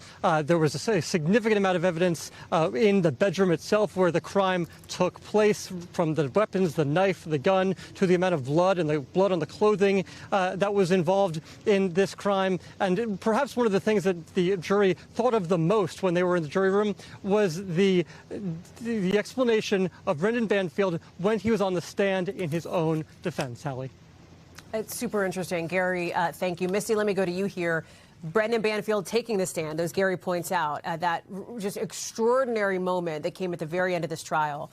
The jury spent a couple of days deliberating. How much is it your sense that they took into consideration what they heard from Banfield? What do you think it was that maybe led them to this guilty verdict?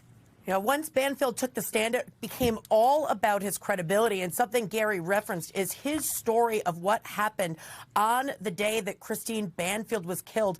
And Hallie, the story that he told, his testimony, was simply not believable. There were several instances of his version that just did not make any sense. One very specific being that Christine Banfield was speaking to him, and by virtue of his own testimony, she'd already been stabbed in the throat 5 times. And another, thing about that's really important to point out. As viewers of the trial, we did not get to see the photos of the crime scene. We did not get to see the autopsy photos or the medical examiner's photos. The jury did, and this was a brutal, brutal murder. So once his story did not add up, once he is telling a lie about one thing, the jury can assume he's lying about everything. And it's very likely that his testimony was a large part of the jury's decision to convict. Prosecutors also pushed back on the idea that the au pair got a so-called sweetheart deal, right? Yes, correct. So the au pair testified with a prosecution deal, meaning that she will be, they will recommend a lesser sentence. She's pled guilty to second-degree murder that carries a maximum sentence of 10 years, but prosecutors had said they're going to recommend time served. Now, that will ultimately be up to the judge, but what they said during the press conference was that justice needs to be served. It became abundantly clear early in the investigation that Banfield was the mastermind. He had more culpability, and that her testimony would be key to securing that conviction. Misty Maris with our legal analysis. Gary Grumbach outside court in Virginia with those late-breaking details. Thank you both very much for that. Also tonight, new developments now on the escalating rhetoric between the U.S. and Iran, with 5 sources now telling our team that reps from the two countries are expected to meet in Istanbul as early as Friday. That's as this war of words threatens to become more than that. Iran's supreme leader saying as much. I'm quoting here, America should know that if it starts a war, this time it will be a regional war. Here's how President Trump responded. Hopefully we'll make a deal. If we don't make a deal, then we'll find out whether or not he was right. Remember, President Trump wants Iran to agree to a nuclear deal. He's threatened further action if the country's regime keeps killing peaceful protesters. At least 6,800 people are dead in that country since January, according to a U.S.-based human rights group. More than 50,000 have been arrested, or at least 50,000. I want to bring in our Richard Engel, who is inside Tehran tonight. Hallie, the first thing you notice when you come here is that the government is truly in control and has managed to stop this protest movement.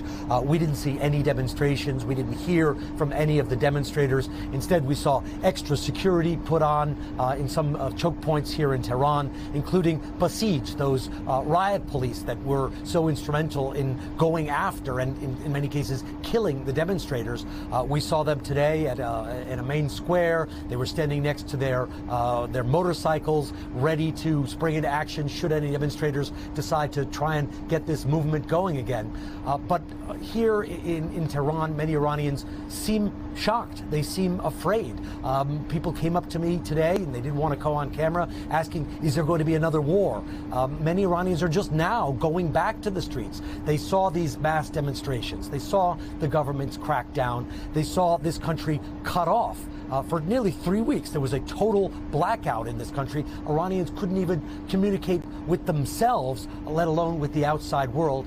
And all of that has an impact. And now there is this concern, as the U.S. military buildup in the region is intensifying, that there's going to be yet another war with either the United States or with Israel. And this country's supreme leader does seem to be signaling quite explicitly that if there is another conflict, it won't be like the conflict that we saw this last summer, the so-called 12-day war. If you remember, Israel and the United States attacked Iran's nuclear sites, and Iran responded with missile strikes against Israel. And then in the closing hours of this conflict, warned the United States, according to President Trump, and carried out what was largely a symbolic attack against a U.S. base in Doha, Qatar. The Supreme Leader said that if there is another war, Americans should know that this time it will be a regional war, suggesting that Iran might not take those kind of precautions, might not go out of its way to prevent this war from escalating. In fact, he says he guarantees that if the war resumes again, that it will escalate into a regional conflict. And I think that is one of the main reasons we're seeing so much diplomatic effort right now, because countries all around the region don't want this to escalate into an uncontrollable regional level war. And there's a diplomatic push underway by Turkey, Saudi Arabia, Qatar. The Prime Minister of Qatar was here in Tehran the other day, and now U.S.-Iran talks are set to begin, according to multiple diplomatic sources, in Istanbul this Friday. Hallie? To some other breaking news now. We've just learned that the Homeland Security is saying that all Homeland Security officers on the ground in Minneapolis are going to be given a body camera to wear. This is new. This is from Secretary Noem. You see it here in a post on X, saying that this is a program they will expand across the country after, obviously, Minneapolis became a flashpoint for these immigration operations and protests and the deaths of 2 people, Renee Good and Alex Preddy, in that city by federal officers. We're also hearing from DHS for the first time since the release of the little boy you just saw, 5-year-old Liam Conejo Ramos and his father from an immigration detention center in Texas. That's after their initial detention earlier this month in Minnesota got headlines across the country. A lot of backlash, too. But Secretary Noem saying, in part, the facts in this case have not changed. This is actually the Homeland Security spokesperson here. Despite this absurdly lawless order, the father who was in the country illegally made the choice to take his child with him to a detention center. Liam, the little boy, is now back in Minnesota with his family after a judge said he had to be released. But there's still a lot of concern about the facility in Texas where he was held because there is now a measles outbreak inside that family detention center. These are some protests there from the last week. DHS confirming 2 active measles infections. Texas doctors say that has the potential, if it spreads, to overwhelm health systems there. Maggie Vespa is in Minnesota for us now. And there's a lot here, Maggie, and what has become really a sort of a sprawling story over the course of the last 3 weeks or so. This move from Secretary Noem, significant, and maybe the most significant thing she's done since border czar Tom Homan was brought in to kind of take charge of operations in that city. Exactly, Hallie. And when the border czar came into town, replacing, as you know, Border Patrol Commander Gregory Bavino, a high-profile and controversial figure who was effectively ousted from his position here to bring in the border czar, Tom Homan said, look, I wouldn't be here if, in his words, things were going perfectly. And he said the administration was weighing some policy changes while very much determined to keep the operation going here in Minneapolis. And this promised for effective immediately, according to DHS Secretary Noem, for body cameras to be on all officers on the ground here is really the biggest one since he kind of made that admission and sort of planted his flag here in Minneapolis. Moments ago, President Trump was asked about this announcement. We want to play some of his answer here. Well, it wasn't my decision. I would have, I leave it to her. They generally tend to be good for law enforcement because people can't lie about what's happening. So it's, generally speaking, I think 80% good for law enforcement. But if she wants to do that, I'm okay with it. And Hallie, you talked about the sprawling nature of this story. Obviously, the body camera push has been a major call from advocates in the wake of the fatal shootings here on the ground of Alex Preddy and Renee Good. Another flashpoint in this story, of course, is little Liam Ramos, the 5-year-old boy who was detained in his Minnesota driveway almost 2 weeks ago with his dad, sent to that detention facility that you talked about in Dilley, Texas, where there's now an active measles outbreak happening. Over the weekend, this kind of rare, needed sigh of relief. This little boy and his father ordered by a judge to be released. We have video and images. We saw them walking out of the detention facility on Saturday night, traveling home here on Sunday. We can confirm Liam is back with his mom and his brother. The whole family has now been reunited. They're asking for privacy, and that is according to both their family attorney and school officials here. And I'll just end this with talking about how chaotic the situation is that he came home to. I'm standing in front of Liam's school, Hallie, which should have been open today, but it was closed for the day because of bomb threats emailed into the school district. So little Liam comes home after the chaotic couple of weeks that he's had, just to these soaring tensions here on the ground as this operation, Hallie, continues. Maggie Vespa live for us in Minneapolis. Maggie, glad to have you there on the ground. Thank you very much for the reporting on all of it. Also tonight, let's take you to the south where millions of people are still under those freeze warnings from those back-to-back storms that have now left more than 120 people dead. It is a staggering number of people who have been killed by this, with some parts of the Carolinas digging out from like almost 2 feet of snow, 20 inches. Charlotte had a foot. That's the most they've had in 20 years. And over in the Outer Banks, look at this house collapsing into freezing water, all of it. Part of a record-setting cold weekend, including in Florida, of course, where these iguanas almost totally frozen near Miami when temperatures dipped below 40 for the first time in a decade. I want to bring in Aaron Gilchrist, who's live for us in North Carolina. Give us a sense of what it's like on the ground and how cleanups are going. Yeah, Hallie, things are improving here on the ground. You're right. This was a historic snowstorm that hit not just North Carolina, but all these different states here in the south. And so now today we had really brilliant sunshine. The sun is starting to go down now. Temperatures are starting to go down again, but we made it well into the 30s today. And that really did help with some of the thawing that needed to happen here as those plowed teams were out on roads all over the state as well. I want you to hear from some of the folks we talked to today about this this historic snowstorm, the 13 inches that we got here in Jacksonville, and how people were able to get through the weekend and deal with the reality of today of really just being able to slowly get back to normal. Listen. It was definitely a larger storm than I think people predicted, so we're all just kind of surviving and riding it out. I just prepared everything, made sure I had all my propane, had my food, everything ready to rock and roll, and it hit, just kind of hunkered down, watched a couple movies, played with the dogs, and woke up the next morning and dug out. And so we've seen people out on the roads here all day today, more and more volume out on the roads. And if you look at the streets here, you may be able to see that they've been plowed. They've been plowed, they've been salted, they've been putting chemicals down here. A plow just went by.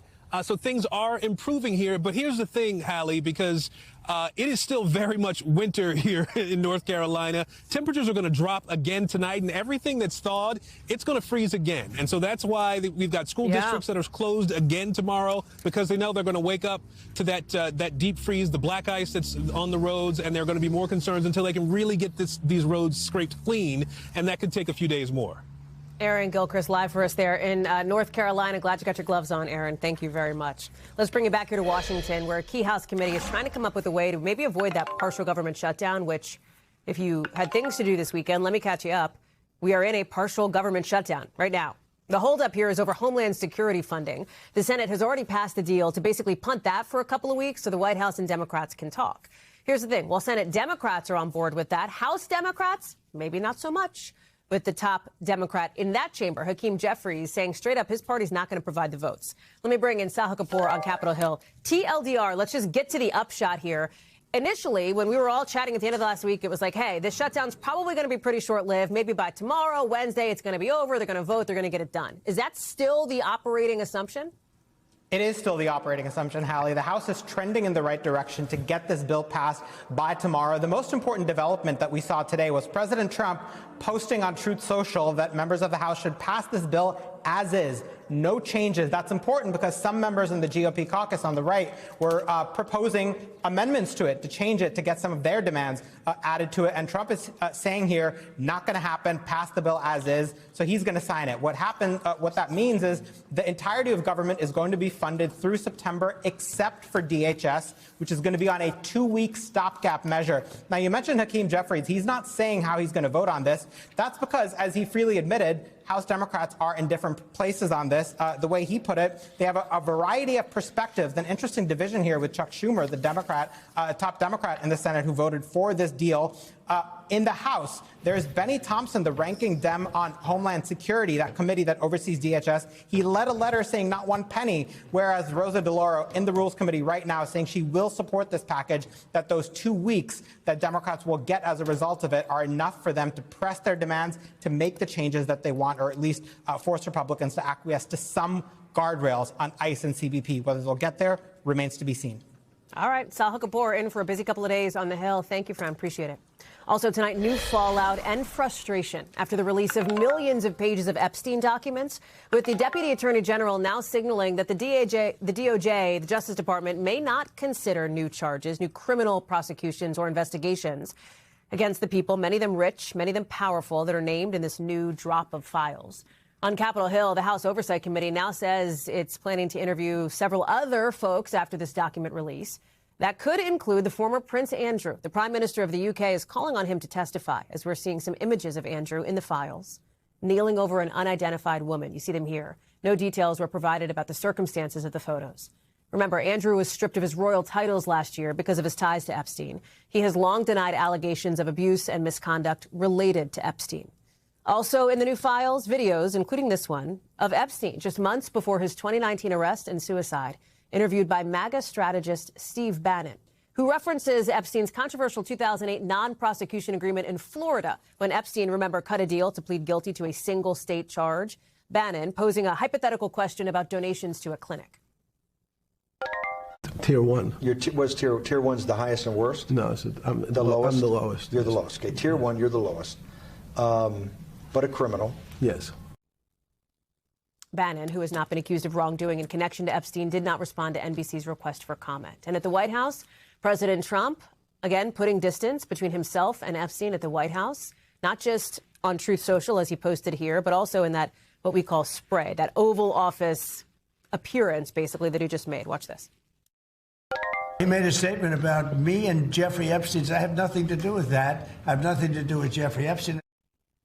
That's a reference to what Trevor Noah said at the Grammys last night, with the president threatening to sue Noah, the comedian who hosted the Grammys. The president has never been accused by officials of crimes in connection to Epstein. We've got team coverage tonight. Ralph Sanchez is standing by with The View from London, but I want to start with Ryan Nobles here in Washington. And what is remarkable here, and I know that you have done so much work as well, looking at these the files that are now out,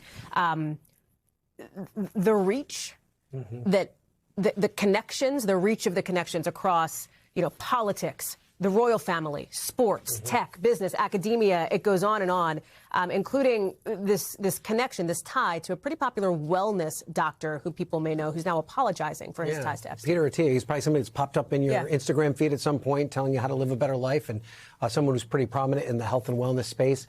He repeatedly appears in these Epstein files, having all kinds of lewd and kind of uncomfortable conversations when you read them back with Jeffrey Epstein, making just awful comments about women's body parts and things along those lines.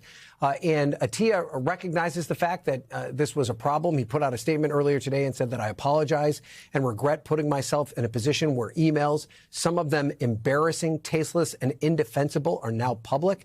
That is on me. I accept the reality and the humiliation that comes along with it.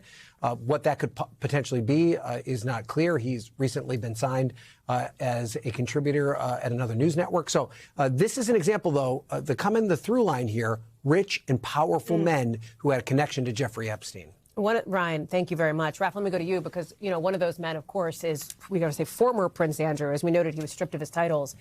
Talk about some of the material that is out as it relates to Andrew and this sort of rather extraordinary comment from the prime minister there suggesting that Andrew should testify here in Washington. Yeah, so the British Prime Minister, Keir Starmer, on the way back from a trip to China, said, look, Andrew should appear in front of Congress. He should answer their questions. He should tell them everything he knows about his relationship with Jeffrey Epstein. And that is major because, Hallie, when Andrew was still a sort of, member of the royal family with official titles, the British government just would not comment about it at all. But you'll remember he was stripped of those titles at the end of last year by King Charles. He's now living in disgrace in a private residence in the east of this country. And the British government no longer feels that they need to hold back. You could tell the British Prime Minister was very frustrated that he was being asked about this. And he is saying that Andrew should give answers. Now, this is a little bit complicated. If Andrew was an American citizen, if he was in the U.S., Congress could subpoena him. They could force him to testify. They cannot do that because he's over here. But if they did issue a call for him to show up, then it would be quite difficult for him potentially to travel to the United States and not answer that demand. So we will see what comes of that. The feeling is Andrew is not commenting on these latest revelations. He's keeping his head down. Very unlikely he would voluntarily go in front of any kind of congressional committee. You mentioned there are these new photos of him kind of crouching over this woman.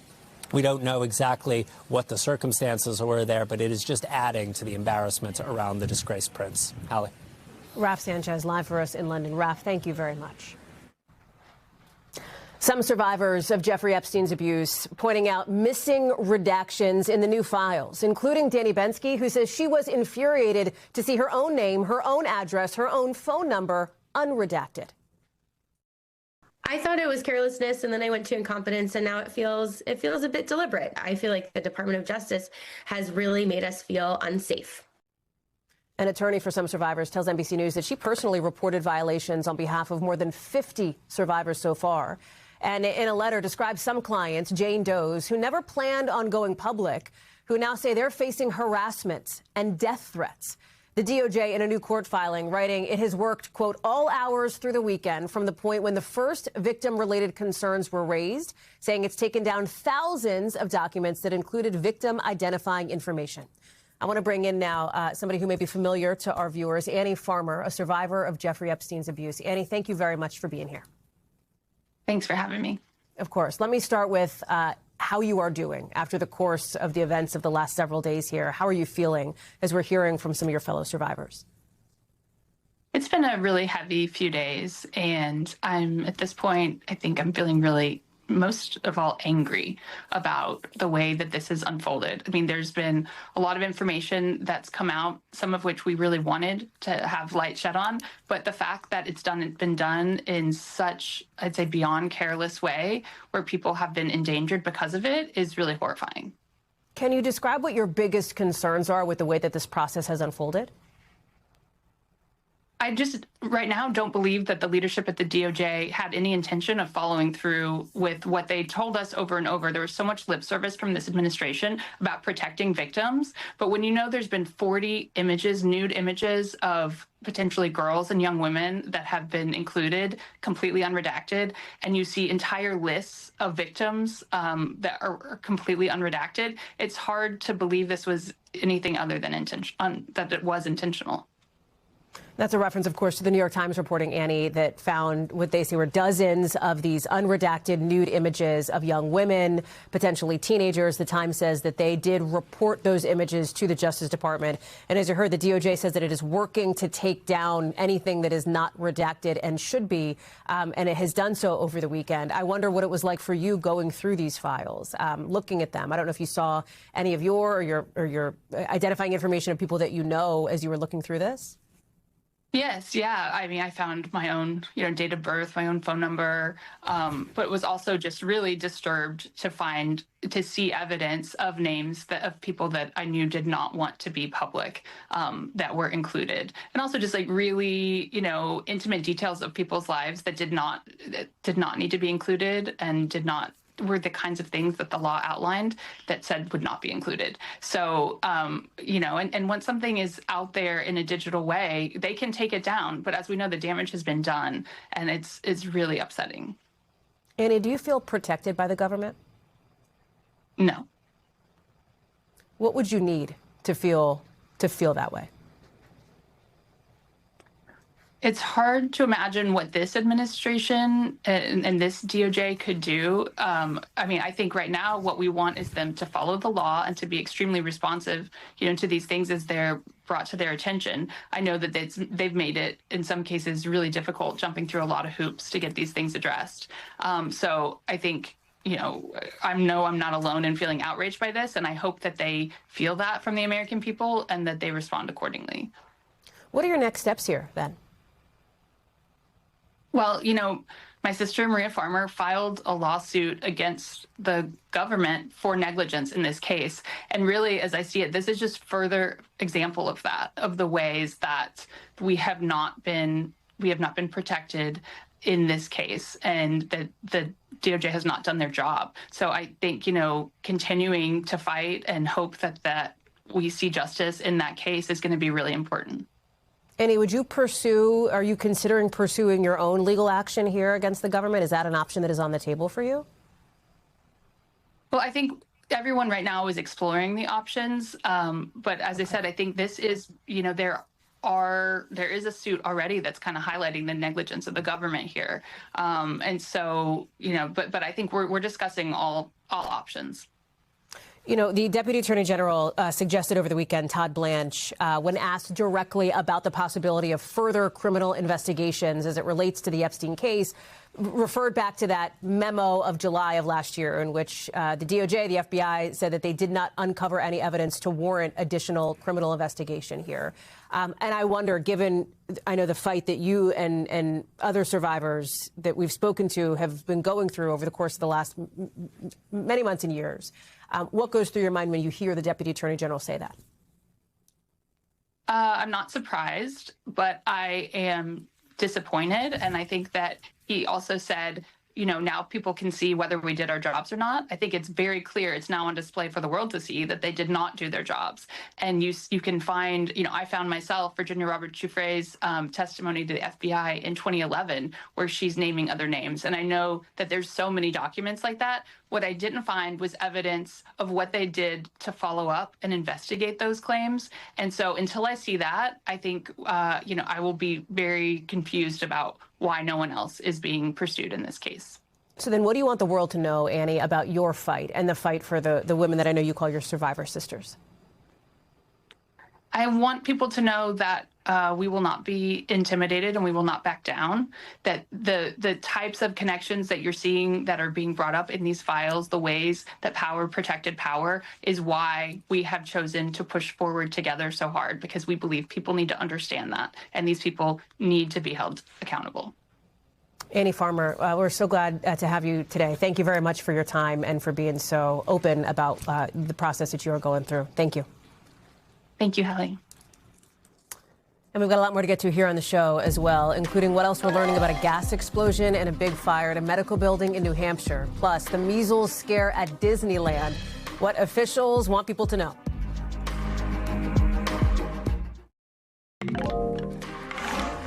To an investigation right now in Arizona after an 18-year-old college student died during an alleged hazing situation at a pledge event. Police say the student had been rushing for Delta Tau Delta at Northern Arizona University Friday night. The 3 students have been arrested in connection with the death. These 3 here, they have not yet entered a plea. And what happened here sounds like it's part of a broader, ongoing issue with Greek life at some American schools across the country, with at least 122 incidents reported since the year 2000. Camila Bernal is joining us now. So with that context and with that background, talk to us about this fraternity in particular. Yeah, Hallie, so we know of at least 2 other incidents of hazing involving this fraternity in particular, one in Tulane University in 2025, the other at Ohio University in 2021. But like you mentioned, this is nothing new, especially even in Arizona that has been fighting against all of this. You see some of the people responsible there on your screen as they appeared in court.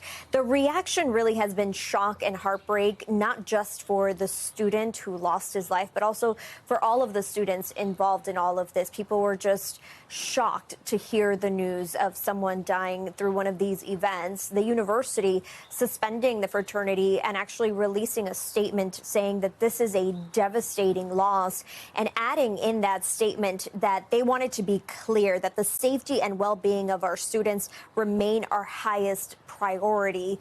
The fraternity also released a statement essentially saying that this does not go with their values. And I actually, about an hour ago, spoke to Jack Kololius's mother, and Jack was another student at ASU that also died as a result of one of these fraternity events where alcohol was involved. And Grace, his mother, was telling me, look, Jack's law is working because what she wants is individual people to be held accountable, because she says, you know, a lot of these students can blame the fraternity, can blame the fact that someone did it to them, so they're doing it to someone else.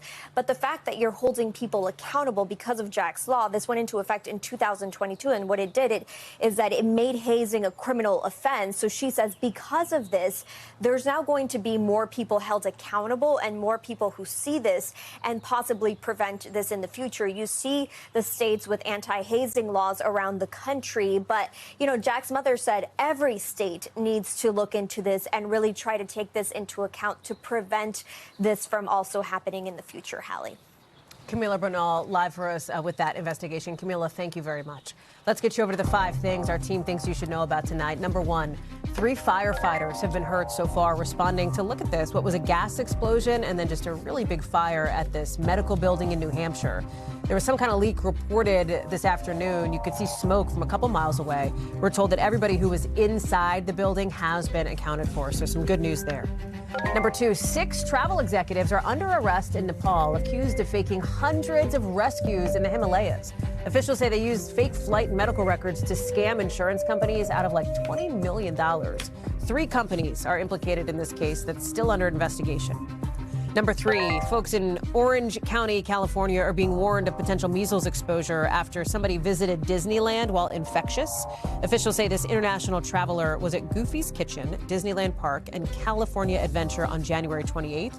So if that is ringing any bells for you, you're urged to go check for symptoms, get your vaccination status checked too.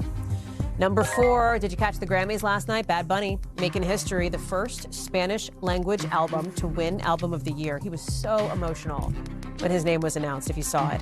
The album is really a tribute to Puerto Rico and his love for Puerto Rico. It's a huge week for Bad Bunny.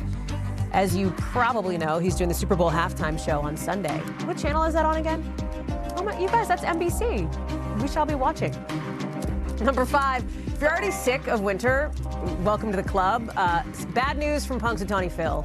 He saw his shadow on this Groundhog Day, predicting 6 more weeks of winter. You can see a lot of folks gathered in Western PA, giving Phil a mixed reception when he came out of his burrow. This is not based in science, I think we can feel comfortable saying, but, you know, it is a tradition. So, carry on. Also got to get you tonight here in Washington, some developing news after that FBI raid of an elections office in Georgia. 2 sources are telling us that the Director of National Intelligence, Tulsi Gabbard, facilitated a call between President Trump and FBI agents around or about that raid. Remember, the search initially was related to the president's election fraud lies back in 2020 related to Georgia. He says that that state was stolen from him. It was not. And Democrats have raised a lot of questions about why Gabbard is even involved in this in the first place. Similar questions from officials in Fulton County who say they plan to sue the Trump administration over how it's handling these sensitive election records that were seized. They say that they want to keep certain documents in Georgia to protect voter information. Let me bring in Ryan Riley, who's joining us now. Explain this to people, because the news, even the word that the president was on this call facilitated by Tulsi Gabbard with FBI agents, was in and of itself, you know, is eyebrow-raising a cliche? It is, but it was. Explain why. I think a nightmare for prosecutors would be a good way to explain that. Just because if you were to ever get to any sort of case, basically what you're talking about is the President of the United States talking directly to witnesses in a case. So then he becomes sucked into this case. And the idea that you have someone who is not in domestic law enforcement, i.e. Gabbard, being involved in this just is outside the bounds. It's not what is supposed to happen under the law. She's not supposed to be involved in domestic law enforcement like this. So then what is going to be the purview of her role moving forward?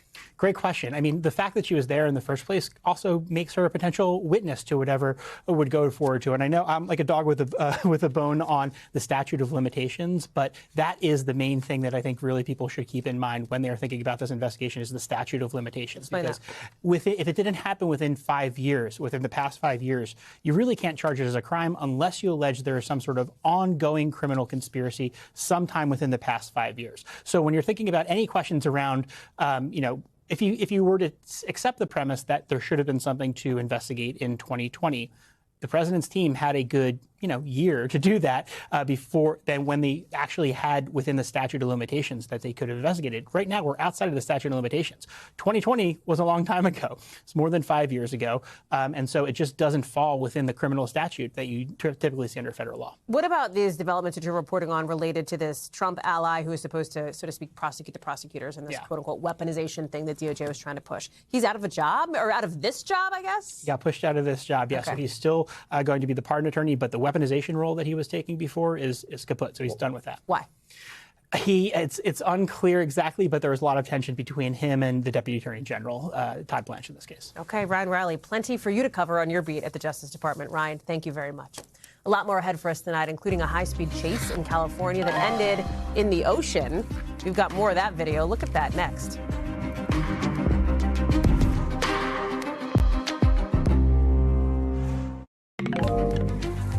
To Florida now, where starting on Friday, all driver's license tests are going to be available only in English. The Florida Department of Highway Safety and Motor Vehicles says this applies to written and verbal oral tests, and that they're committed to, in their words, ensuring safe roadways for all Floridians and visitors by promoting clear communication, understanding of traffic laws, and responsible driving behavior. For some context, until now, Florida offered the tests in multiple languages.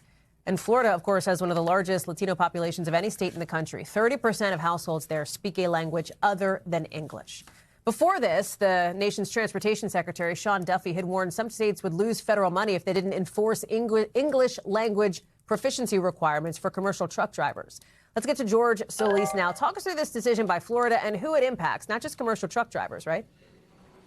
Yeah, that's right, Hallie. So, I mean, it's kind of boils down to a couple different components here. You have the DeSantis administration saying this is all about safety, but then you also have some advocates saying, look, you have a place like Florida that has multi-languages. To do this is just cruel, and it's really not fitting because you don't need to speak a different language to drive a car necessarily. But then you kind of start to peel it back a little bit. As you mentioned there, you have the Transportation Secretary, Sean Duffy, who has been pushing for change, and then you also had more here at the local level. You have Florida lawmakers who are pointing to an incident that happened back in August, right, related to a commercial truck driver who was responsible, or authorities say was responsible for the death of 3 people. And the accusation there was that this individual, Harjinder Singh, was in the country illegally and did not have the proficiency to understand the road signs. At least that was the allegation at the time. You had Sean Duffy, the secretary there, saying if states had followed the rules, this driver would have never been behind the wheel and 3 precious lives would still be with us. So now you have, again, kind of backing out from what's happening at the federal level to here at the local level. You have the DeSantis administration saying that they're going to make this change now to only have the test both written and orally in English here. And it's, of course, upsetting a lot of people who, again, I've said, I don't need to speak English to drive a car necessarily. So it's obviously going to create a lot of fallout here, Hallie, and we have yet to see all of it. But once this takes place on Friday, we'll certainly be following it. George Solis, much to watch on that front. We'll have you back on Friday. Thank you. NBC News covers hundreds of other stories every day, and because it can be tough to read or watch or listen to them all, our bureau teams have done it for you. This is what they tell us is going down in their regions in a segment we call The Local. Out of our Northeast Bureau, the Coast Guard today is identifying the 7 people lost at sea after a fishing boat sank off the coast of Massachusetts.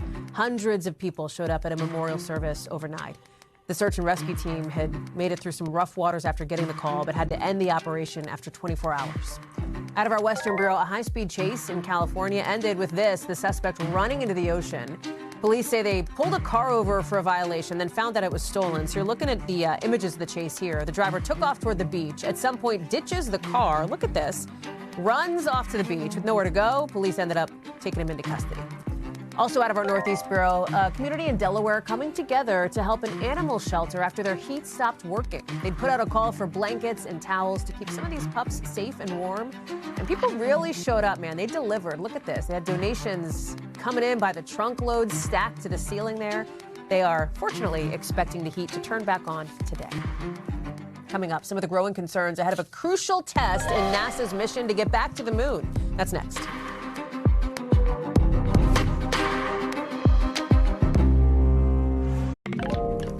So NASA's running this big kind of dress rehearsal for one of its rockets today that could decide whether this mission to the moon this weekend happens, even with one former astronaut suggesting maybe that's not such a good idea. Here's the Artemis 2 rocket earlier, testing out fuel tanks for a mission that would send 4 astronauts around the moon as early as Sunday. But as NASA is gearing up for this launch, Charlie Camarda, former engineer and astronaut, tells our Tom Costello it may be too dangerous. Do you fear that this crew could lose their lives? Absolutely. He says he's worried the heat shield on the crew's Orion spaceship could burn up when they're coming back to Earth. Pointing to Artemis 1's unmanned test flight a couple years ago, look at this, burns and cracks on part of the spaceship. Now, NASA says they've made changes to make sure this doesn't happen this time around.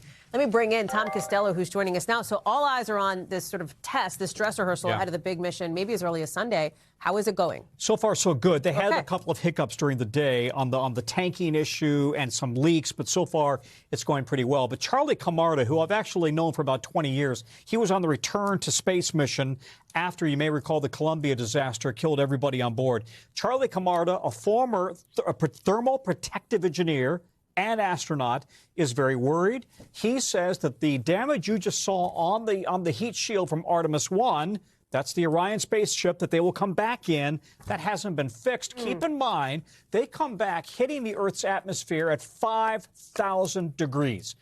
That is half the temperature of the sun. And his concern is that if that heat shield doesn't hold, the crew is doomed. Here's Charlie Camarda. I don't think NASA should be flying a crew on this vehicle. It's a deviant heat shield. We know it's a deviant heat shield. We do not know how it's going to fail or how we can predict it's going to fail. Camarda is a PhD in engineering. Listen, he, however, is not in line with NASA's thinking here. NASA says they've conducted multiple reviews.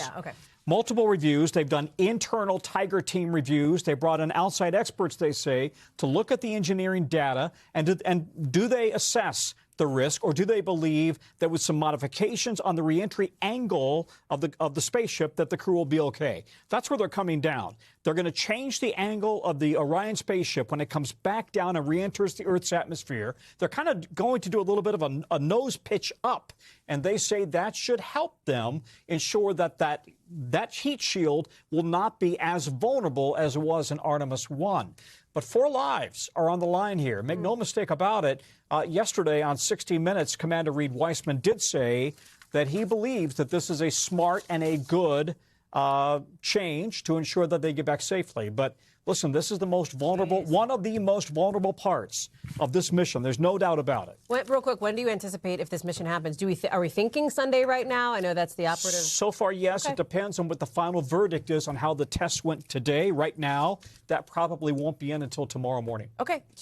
We'll be checking back in with you tomorrow. I'll be here. Tom Costello, thank you, pal. You Appreciate that. Thank you. And thank you, as always, for watching. That does it for us for this very busy hour. We've got more coverage picking up right now. We thank you for watching, and remember, stay updated on breaking news and top stories on the NBC News app or watch live on our YouTube channel.